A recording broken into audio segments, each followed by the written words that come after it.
Hello and welcome to the Media Podcast. I'm Matt Deegan. On the show this week, what's been going on at S4C? And when should governments interfere with the media? Not at all, according to Jeff Zucker, as he insists Abu Dhabi will stay clear of editorial at the Telegraph. Is that even possible? Our panel discusses all of this, plus the Newsnight cuts that have been confirmed. And in the media quiz, we mumble the headlines. That's all coming up in this edition of the Media Podcast. Now joining me at the London Podcast Studios, we welcome back media writer Tara Conlan. Hello. Hello, how are you? It's lovely to see you in person. Nice to see you too. Have you been watching Squid Game? I have, actually. This is the new version of Squid Game. Yeah, Squid Game, the challenge. So it's real life Squid Game. And yeah, I went to the screening of the first episode last week, I think it was now. And yeah, I loved it. I have to say, the scale of it, the gameplay, just the attention to detail and actually the backstories of the contestants. Great casting, it's, really well edited, but just the huge, from a TV geek point of view, having that many, over 400 contestants, it's just extraordinary. But aside from the scale, it's really interesting to watch, and it's really well edited as well. And is it a UK show? Is it Studio Lambert? It's a Studio Lambert and The Garden, so it's co-production between the two of them. It is epic. I mean, it's doing, I think it's got about 20 million views in the first week worldwide. I think that's worldwide. And it's about 2 million after 5 days, according to Barb in the UK. Because it's rare for a show to kind of hit the Barb streaming rankings, isn't it? Exactly, yes. I think, was it Clarkson Farm got about 4 million, but that was post Meghan Markle, and no one on Squid Game had to slag off Meghan Markle to get into the ratings, although Clarkson's Farm is very good. But it's a really, for an unscripted show, obviously The Crown's been out a couple of weeks, but it's doing sort of almost double what The Crown is doing for an unscripted show to get that kind of level. I mean, they must be very, very pleased. Netflix has been doing a little bit of this recently, haven't they?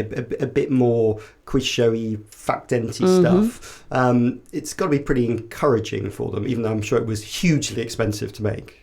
Yes, I think so. I mean, off the back of the drama, they obviously thought, what more can we do out of this? And Studio Lambert and The Garden, with their background and their pedigree, were the ones to kind of take it on and make that happen. It was a big ask, but I think they were the people to do it. But it is really interesting. I mean, I'm so old, I can remember talking to Netflix years ago when they first started out, and they said they wouldn't do those big kind of entertainment sort of shows, but they have, and they've done them really well, and it's set a new bar, I think, in those big kind of reality. I mean, it's high caliber. It's got a bit of Big Brother in there, it's a bit of game show in there, a little bit of everything. The sets are amazing. I mean, for me, it lends itself to a location-based entertainment deal to happen, a bit like Crystal Maze, so viewers can go and immerse themselves in it. Now they've shown it can be played by real people. Obviously, not get shot. To chisel a bit of biscuit, they can do that. Well, exactly. You can. I'm sure you can buy the biscuits. And next to Tara, we've got the head of commercial marketing at Bauer, George Butler. Hello, George. Hello, Matt. Have you been watching Squid Game, the series? I have. I'm probably about halfway through it. It is amazing. I just think whoever has been in charge of casting that show,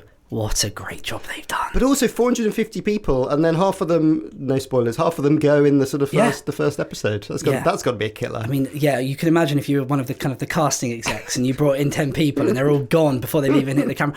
But it is brilliant. I mean, the way that they've kind of got these character arcs where you think someone's a villain and you quite like them, and then you think they're awful again, and it is geniusly casted. Very, very, very clever. Well, go and watch it on Netflix. I mean, sort of speaking of kind of reality telly, these shows love a radio personality, don't they? And definitely in I'm a Celebrity this year, lots of radio and audio folk. Yeah, I mean, obviously Sam Thompson, Hits Radio Staying Relevant podcast. Marvin's in there, obviously Capital and Heart. There is another presenter from another radio station, slightly more controversial than Sam and Marvin, but Lucy Cave, who heads up our podcasts at Bauer, she's written a really interesting piece in the Media Leader about why I'm a Celebrity, but actually reality shows in general love a radio and podcast host. And it's because they've got those skills of communicating with the audience, having that kind of compassion and understanding of what is going on in people's lives, and just being able to connect with people and doing that on a day-to-day basis, and really having that kind of personal, uniquely intimate relationship with the audience that really only radio and podcasts can do. It translates so well when they're in the camp, obviously with their campmates, but equally with all the millions watching at home. They just make the best campmates. And you've seen it, obviously, Series 1, Tony Blackburn and Jordan North, Fleur Easton amazingly. And I think Sam could do pretty well this year. I did enjoy Sam mentioning the British Podcast Awards Listener's Choice, with obviously have a little bit of background in that. So compared to Britney, and was it the Grammys or the MTV? Yeah, the Grammys. Yeah. Exactly where it should be. Well, 100%. 100%. Now, ongoing soap opera of The Telegraph. So the auction's been paused, and Jeff Zucker has appeared as the main character, insisting that concerns about editorial influence are misplaced. This is because of his bid, isn't it, Tara? Yes, and it's interesting. It's such a saga. I don't know if you've read Jane Martinson's book about the bug, but it's really good, really good.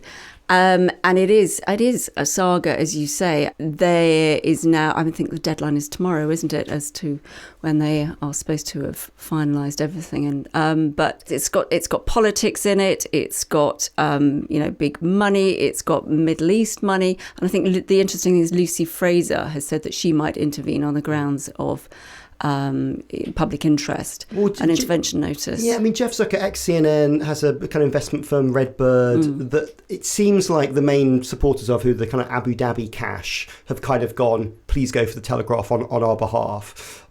He's been somewhat roughed up by Fleet Street, hasn't he? I don't know whether he thought this would be happening, but it does. They can certainly turn, can't they, when they want to? Well, I think particularly when you've got the Mail, obviously, as an interested party, because they want to buy it as well, and David Montgomery.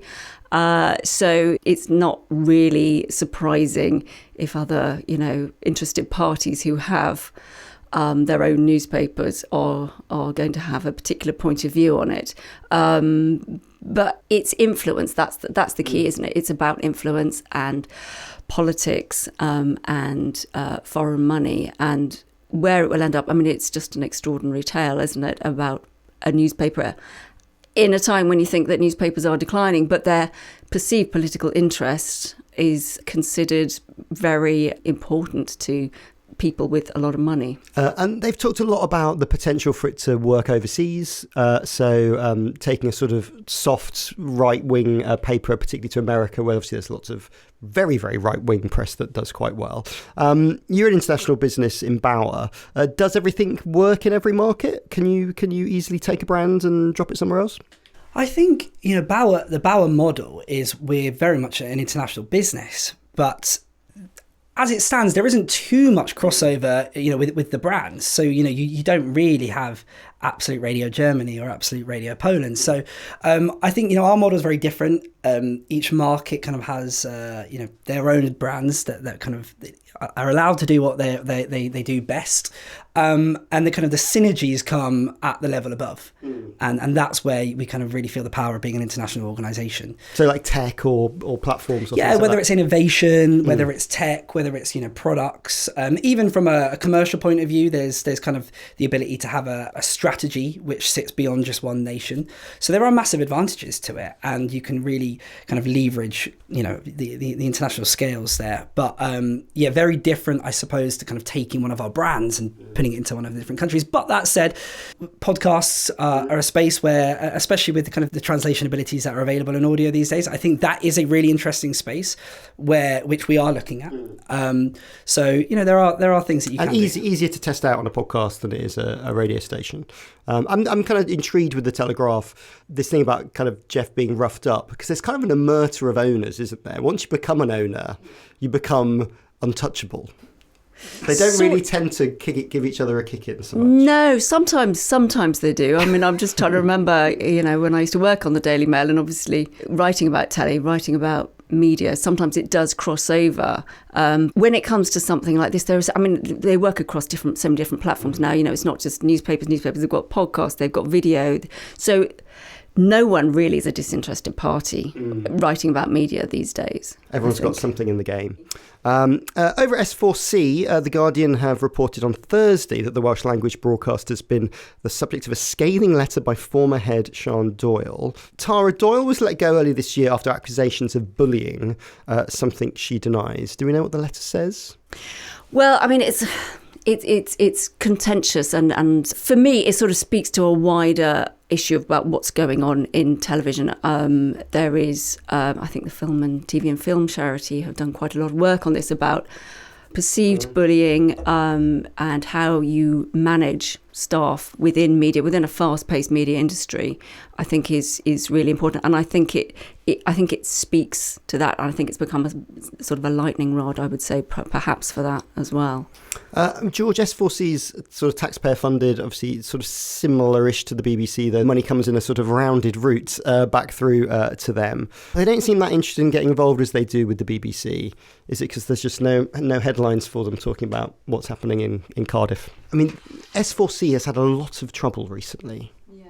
And it doesn't seem to be sort of stopping anytime soon. Well, it's interesting what you say, actually, because what you said about why is it not getting as much coverage? Because it is, it's publicly funded. And the same happened with local radio. I wrote a story recently about BBC local radio, and whether or not because it is outside of the sort of London bubble, it perhaps, I think, doesn't get the attention that it should have done. And I think Broadcast Magazine has done quite a bit about S4C as well. And I think it should be spotlighted, just because it's in the regions that, or in a nation, that doesn't mean that it isn't important. And it was the same with local radio, and anything about the culture and the funding, I think, is really important. It should be highlighted. It should be looked at and investigated in the same way as something, at the BBC. I mean, you see, George, don't you, that obviously Liz Truss came apart somewhat when she was faced with BBC local radio journalists. It's easy to ignore what's going on outside London. It very much is. But I think it's a broader media land thing. I mean, we work with a lot of advertisers, and a lot of the media planners, a lot of the media strategists, owners, creatives, they're based in London, and typically you get the tube to work, and that means you don't listen to the radio in the morning. So sometimes we do come across that where we're going in and talking about breakfast shows, or we're talking about stations that have millions of listeners, and you get faced with a reaction that's like, oh, really? Dave Berry gets that many million, yeah. So I think there is that thing where we're probably all a part of the London bubble in a sense, but actually you do have to look a bit outside of your own media consumption sometimes, don't you, to kind of realise what the nation is doing, the nation is consuming. To map your own thoughts that, surely everybody consumes everything this way. And that's a very good point, and I think it's a wider point about this switch over to, switching off the old school broadcast, should we call it, TV signal, the getting rid of linear channels and moving over to internet TV. And there's still a big percentage of the population who won't be able to do that, for whether or not they can't get the signal, or whether or not they can't afford, the streaming. And it's quite difficult to remind some people, some TV executives, that there are people out there who are going to be affected by this, and it's not as easy. I mean, the BBC is supposed to be, switching over, talking about it, for the next charter. ITV, Channel 4, if they don't take account of what people are saying, on the ground, like with local radios, about 6 million people listen to BBC local radio, I'm talking about there. That's a big groundswell of opinion, actually, and it's got to be thought about. And I know that they're thinking about it long term, about how do we sort of manage this migration over to internet TV. But you sort of ignore that groundswell of public opinion at your peril, really. I think the other thing as well is we must always remember that, especially when cost of living is as difficult as it is, for younger people who want to get into media, it is now probably harder than ever to come down to London, take that internship that doesn't pay very much, or do that kind of junior gig. And actually, there is amazing talent all across the UK, and at Bauer we've got stations in Scotland, or Hits Radio's run in Manchester. So we are across the UK, but we find with And Matt, you're a big supporter of the Young Audio Awards, which is an awards for young people all across the UK. And we find with our entries, there is so much amazing talent, and it's from all across the UK. And often it can just be, I've done some stuff for Screen Skills and, getting bursaries just for wet weather gear, or to just get down to, to London, say, for an audition, or to Manchester, or wherever, these will seem like minute amounts of money in a £4 billion, UK TV industry. That's just the TV side. But this is, the reality of life for lots of people. Well, something that's been affected by the change in consumer behaviour, well, that's what they're saying, is Newsnight's going to be cut to 30 minutes. It was revealed on Thursday, in part due to the licence fee freeze, also declining audiences. I think, Tara, about 30 jobs are going, particularly the people who make packages for the show, and it's going to be left to be more kind of interviews and panel discussion, which they do have on that programme most nights. Some of that work's going to reappear as the BBC News Investigations Unit. Are they right to make this cut? The show's down to around about 300,000 viewers a night. I can see why they would do it, because from a sort of cost-benefit analysis point of view. But there is something about that programme, isn't there, that particularly within the news community, within journalism, it's broken so many amazing stories over the years. We have the heritage of Paxman, amazing Kirsty But should Walk. a show like that have 60 people work on some television that only 300,000 people watch a night? But that's public service, isn't it? It's public service broadcasting, having to make that kind of call. I know they have to because of the licence freeze. I can see why on paper they need to do it, but I think it's sad because of the kind of journalism and the agenda-setting journalism that it used to do. I know the landscape is changing. We're in a world of TikTok and breaking news, and we consume news in different ways. And the BBC are looking to get younger audiences in and get younger audiences into news. But then you have to think, well, how do they get that across? Because putting it all into TikTok is problematic. But they just announced they're going to make 1 o'clock news half an hour longer, so it's going to be an hour long show, a bit more of BBC Breakfast. Obviously, there's still Panorama that pops up. I sort of feel like there are other places for this to go. Like sometimes it's like we must protect Newsnight at all costs, but sort of protecting it, I'm not always sure is entirely the right thing to do. Yeah, it can't be an aspic, and maybe, yes. Maybe reducing it. It's only by 10 minutes. And actually, as Deborah Turness said, they've managed to keep it 5 days a week. And this story's been going on for years about will Newsnight be axed? And they have, to their great credit, managed to keep it 5 days a week and make it half an hour. And, who knows, it might reinvigorate it, but it does still seem sad. Well, George, speaking of Deborah Turness, she mentioned that podcasts are potentially the reason that these changes are happening, because a lot of people get, I'm going to get the quote right, high fibre, premium quality conversations in podcasts. I guess she's talking about news podcasts particularly. You see things like the news agents doing quite well, even like The Rest is Politics. Are there people that would have stayed up at 10:45 to consume some politics they can get at 5 p.m. when the news agents drops? Yeah, I'm sure absolutely that's the case. And I'm sure there are people that, want to consume news agents and Newsnight. But without a doubt, there is so many options available to consumers. I think the other thing as well, obviously the BBC has to continually think about the demographics of audience that they want to reach for their sustainability going forward, and looking at who's watching Newsnight, whereas that 5 million that they're going to save and where it can be reinvested into digital a lot more, how that can attract an audience that perhaps they're not reaching quite as much across linear television.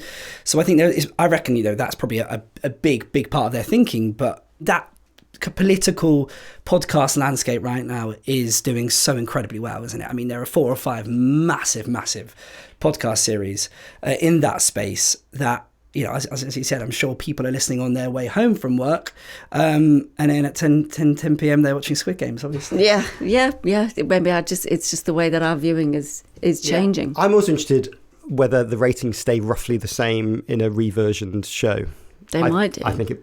Yeah, they might do. And they might not fall asleep for the last 10 minutes. So, and also, what do people look for in that brand? I think often when you think about Newsnight, I sound like I'm having a real downer on the well-produced packages that they're making, but the things people remember often are the studio-based jousting, which will still remain. Right, so we're back with more media news after this. Welcome back. Tara and George are here for some more stories. Over to Channel 4, a chief exec, Alex Mann, has said that the ad slump is the worst in 15 years. She was speaking to the Culture, Media and Sports Select Committee on Tuesday. Tara, not a surprise, but that sort of takes us back to the 2008 financial crash, which seemed sort of epic in scale. Maybe people are surprised that it's as bad as it was. I think that's the thing. They thought the last quarter would be an uptick. You know, people I was talking to sort of in the summer were much more optimistic about the Q4, and it hasn't really happened as they hoped. So, you know, we'll put it into deficit, and they're talking about having to tap into their, was it 75 million credit facility, which they've sort of been loath to do. Yeah. But have sort of slightly screwed over all the production companies by pushing the risk to them. That's the thing. I mean, I've spoken to a few producers and they are pretty annoyed, to put it mildly. One of them in particular, a very senior one, I haven't seen him so angry for quite ever, actually. Especially when they've got access to the money and it doesn't really have any impact for them other than perhaps politically to use I think it's been the communication as well. They feel that Channel 4 was not as upfront, perhaps, as they felt that they could have been about what was happening. Equally, I can see Channel 4's point of view that perhaps they, you know, were sort of learning and hoping that things would improve. But for a lot of indies, obviously, it's a regular source of work for them, and they're just not commissioning as much, I think, as Alex said to the committee. They're not commissioning as much as they would now. And there are production companies which are, there's particularly small ones, which are suffering because, you know, BBC is cutting back, particularly in daytime. There's done a couple of stories about that, about them losing some shows, a couple of indies which have closed down because there isn't that same opportunity available. But I think people will be understanding of Channel 4 if they communicate it. And I think, unfortunately, as well, you've got the salaries. You know, you've got Alex's salary, which grabbed a lot of headlines. The incentive for people to stay or relocate. Through a huge amount of change. I mean, they needed them to stay. When it was not looking particularly good for Channel 4, was it? No, exactly. And that's caught up and kicking in at a really bad time for them as well, and that's you know, grabbing the headlines. So they're sort of hemmed in from all sides, and that's why Alex was asked, you know, you're going to be staying, and she gave the answer something about how, as long as I'm relevant to the business. Yes. Which I thought was a and she said quite good most of the rumours are untrue. Yes. Well, that's the thing. There are constantly rumours about her going and Ian Katz going, and, you know...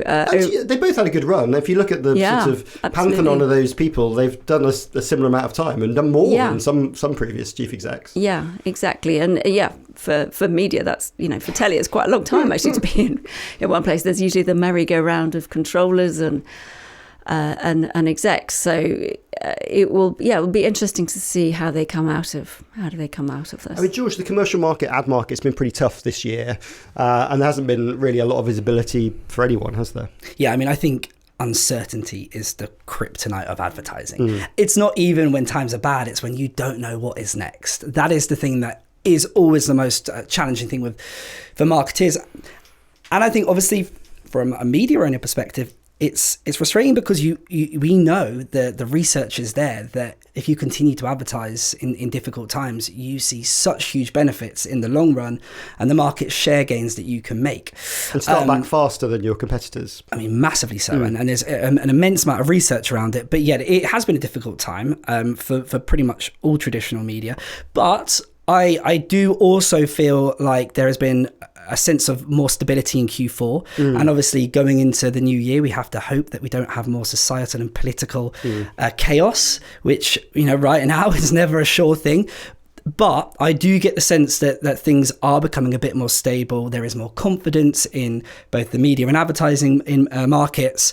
And I'm quite quietly, but not so quietly on a podcast, optimistic about Q1 and all of next year. I think we're going to, that the whole market's just going to kind of calm down a little bit, and we're all going to kind of go slightly back to as it was. That's a good prediction. I mean, talking about things changing. Loads of changes at Bauer. I'm going to reel them off.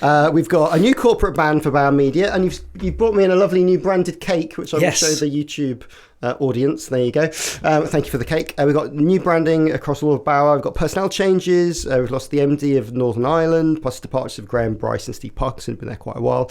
And you're taking down your stations from satellite and cable TV platforms, but leaving them on Freeview. Yep. A lot to unpick there. I'm so glad we booked you before all of these things happened. Yeah. Very impressive. Well, I mean, firstly, obviously, it was, sad to say goodbye to amazingly talented people who have done amazing things in the business. It's, going on to the digital TV point, I wrote the stat down because I thought you might bring it up, but it's very low. The kind of the percentage of all radio listening done on all digital television is 4%. So yes. It's a very small figure, and I think as households now, the mass adoption of smart speakers has completely changed the audio landscape.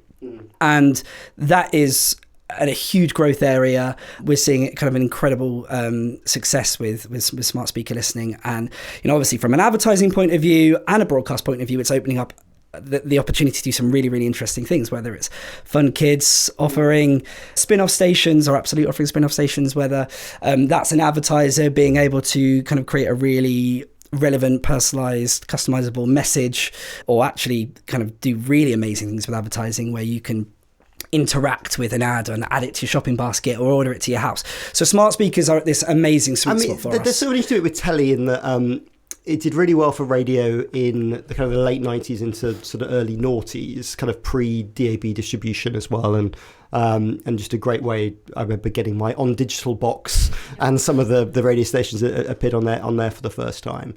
But it's not off everything, is it? Like Freeview, I think it's Freeview sticking around for a bit. So I think there's kind of certain elements of it, and as I said, you want to be as many places as you can be. The actual kind of percentage of the listening done on those devices is incredibly low, especially when we're seeing this huge growth in digital devices.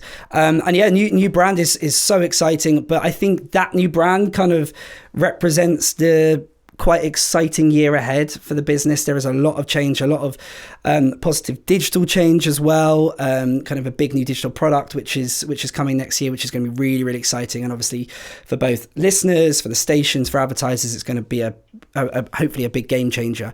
So I think next year is a very, very exciting year, and this new brand is kind of a lovely way to kick off 2024 with a cake. We'll see what that is. Yes. Okay, it's just time for the media quiz, this week entitled The Fine Print. So I'm going to mutter the beginning of a media story under my breath. Jeez. You listen very closely and tell me what the hell I'm talking about. It's a best of three, so buzz in with your name if you know the answer. So George, you will say... George? Yes, and Tara, you will say... George. I will say Tara. Can I just say, the last time I was on this podcast, I did terribly. Oh, that's right. So did I. So don't worry. Okay. Yeah. It's a battle for the bottom. Let's play the fine print. Question number one. Netflix owns less than 25%. Tara. What's going on? Well, this is about how much original content Netflix owns. And I think it was, they're saying I think it was at Content London, actually, which I was doing a session at this week.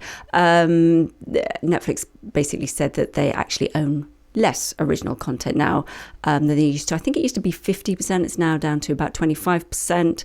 So it's sort of like syndication's back, isn't it? Well, yeah, they're basically saying we don't want to own everything, independent producers, so please come and, work with us. I think is the sort of takeaway from that they're not wanting to just own everything. Okay, point to you. Right, question number two.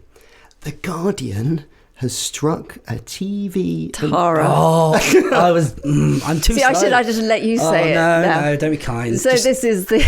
Here we go. Another crushing defeat. Deal with, as I write for The Guardian, I suppose I should know this, but they struck a deal with Sony TV Entertainment. I think it was Wayne Garvey who did the deal.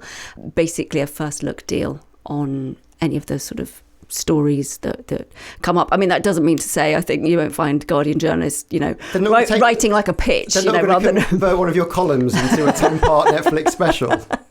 They can try if they like, but no, I think can they? For freelance journalists and for staff, can they just go, oh, we'll have a bit of that? Well, I don't know. I assume so. I haven't seen the fine print of it all, but it's basically to develop it into long form content and put it into series or films or maybe there's just those Adrian Chiles memes can become a there was something else. Wasn't there? So yeah. I saw someone had tweeted a piece he did about buying condoms or something and said, is this going to be a series? The whole series. I think it was Toby. There's the urinals as well. It's different. Question number 3.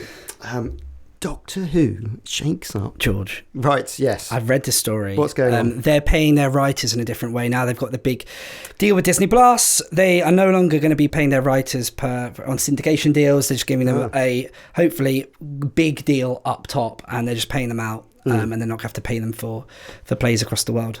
That's interesting, isn't it? I mean, obviously that writing has become, particularly if the writers' strike in America, trying to find new ways to pay for content is because I think topic. I mean there's a few writers there are nearly 900 episodes of Doctor Who out there, and it was a good way of getting residuals. You kept getting paid for it. So for some writers, it's going to be really annoying. It's what they called, someone said to me earlier, the midsummer mortgage kind of aspect, which writers like, those often repeated shows, and then they keep getting payments. The only thing, of course, is you'd hope the strikes has changed the landscape a little bit, but streaming was paying them peanuts. Yes. There's somebody that always appears on my TikTok, a writer who's written loads of comedies in America, and he shares his earnings from Netflix and Disney Plus, and it's nothing. It's peanuts. It definitely changes the way they all think about their jobs. Yeah. Well, that's what we don't know is what this. If it is bigger buyout that the writers are being paid now, we don't know how much that is, but you can see why they've done it because it's going global, and so it would be expensive. So you can see why they've done the buyout. We will keep an eye on that. Well, congratulations, Tara. You finally ascended to the heights of winning the media quiz. Thank you, George. I was happy with the point. I'm a happy loser. I haven't embarrassed myself. So I win the cake. A little bit, but yeah. And as your prize, we get to take all of your material from the media podcast over the years and turn it into a new first look deal. Brilliant. Excellent. That's all yours. Bad luck. Thank you to you both. Tara, how can people keep up with your work? It's on The Guardian, Variety, Broadcast, Royal Television Society, Substack, wherever you find those things. Any of those things. Omni-platform. And George? Yeah. Well, I suppose I should say, if you're interested in Sam Thompson and after he's done so well and I'm a Celebrity, get in touch with us about Hits Radio and get in touch with us about Staying Relevant. It's a brilliant podcast, and of course, I'm sure you've got some amazing offers. It's loads of he's an amazing character. He's going to be at this rate. The way everyone is dropping out or they're boycotting. He's going to win by default. I think. Well, no, I think he's a great personality anyway. But I think I think he's definitely in with a shout. He's brilliant. So there's that. And is there a breakfast radio show that people should listen to? George also has a little side gig, don't you, as the Fun Kids breakfast presenter. Yeah, worth a listen, right, Matt? Listen wherever you listen to your radio station. Yeah, wherever you listen. Thank you both. Thank you, Matt. Brilliant. And that's it from us today at the London Podcast Studios. And if you're thinking about changing up the look of your podcast for 2024, remember you can get 25% off your first booking at this lovely place when you use the code MEDIAPOD at thelondonpodcaststudios.com. That's MEDIAPOD at thelondonpodcaststudios.com for 25% off. And if you're new to the show, why not hit that follow button and get us in your ears all year round. My name is Matt Deegan. The producer was Ollie Peart with support from Maya Cedar Lund and Matt Hill. It was a Rethink Audio production. I'll see you next week.